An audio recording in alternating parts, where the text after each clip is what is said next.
Ohio Congressman Mike Turner is the ranking member on the House Intelligence Committee and is among those who receives classified briefings on this crisis. Congressman, it's good to see you this morning. Thanks very much. Thanks for having me. We want to get more information on what is taking place. The White House has sent thousands more troops to NATO countries in Eastern Europe. What are you expecting? Are you expecting war to break out in Europe this week?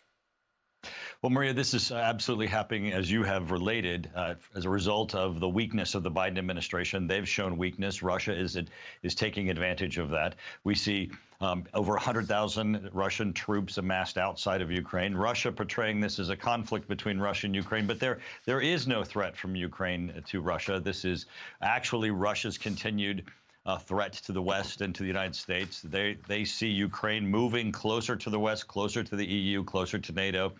And they want to quash that, being an authoritarian regime attacking democracy. I'm very concerned that Putin has gone beyond the point of no return, and that we may see war opening up in Europe. And this is going to be very dangerous for the United States and for our allies. We have NATO allies that are in the area that could be at risk. It could become entangled in a broader Russia aggressiveness. And of course, we see Russia modernizing their military and taking direct threats to the United States. Yeah, so tell me about the impact on America, because President Biden has not communicated what the impact is. We're looking right now at all of the U.S. troops right now stationed in NATO countries and where they are. Another 3,000 troops are being sent to Poland in the upcoming days. What is the impact on America should war break out in Europe this week? Well, it could trigger our NATO obligations to engage. The president in his Lester Holt interview was saying, we can't go to Russia. But in fact, our obligations under NATO are that NATO and NATO countries protect themselves against potential Russian attacks. That would include the Baltics, Estonia, Lithuania, Latvia. Poland, of course, where we're sending troops, Romania, Bulgaria are all neighbors and in the area.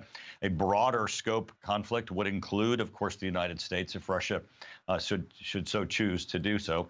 But the other aspect of this that's even more threatening is if you look at what Russia's doing in their modernization of their nuclear weapons, their aggressiveness in cyber attacks, what they're doing even in space to attack and undermine our space-based capabilities, clearly show that Russia's putting itself in a footprint to challenge the United States, and that means the world is much more dangerous for us. So I know that the Nord Stream 2 sanctions have been talked about. This is supposed to be one of our points of leverage to put sanctions on. But why aren't sanctions on already to deter Putin from invading? Right. There should have been some, very strong stance taken by the Biden administration for them to communicate to Russia that there will be consequences to Russia. Of course, the first thing that the Biden administration did was reverse the Trump administration's sanctions on Nord Stream 2. So it's being completed under the Biden administration's approval. Now they're talking about, perhaps reversing that, going back to the Trump administration's sanctions that should have remained in place. But the Biden administration has showed weakness. They've taken no steps. They've taken no concrete efforts to even illustrate to Vladimir Putin that there will be real consequences and what these consequences mean to Russia.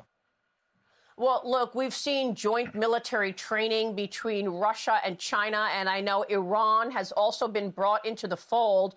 Talk to us about this partnership of China, Russia, Iran, what it means to America after we know President Obama cut defense spending through that sequestration years ago.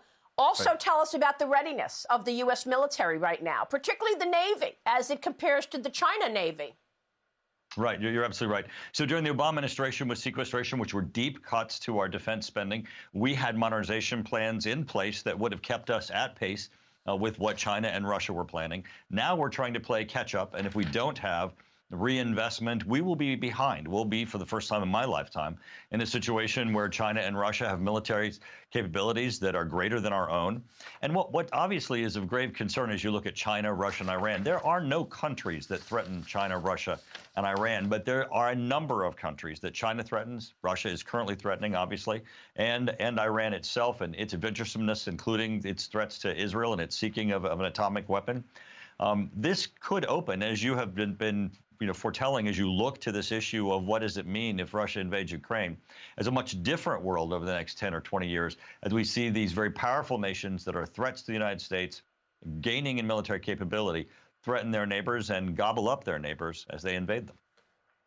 Look, I think it's pretty clear that the Democrats have put America in a very bad spot, a vulnerable position. And now we have this breaking news this morning, something our viewers were well aware of, that Hillary Clinton made up a story to take down her political operative, Donald Trump. Back in 2016, Democrat paid operatives illegally hacked their political opponents' communications during a presidential campaign and then did it again to a sitting president. Your reaction to what we learned this morning about this is just Russia hoax lie?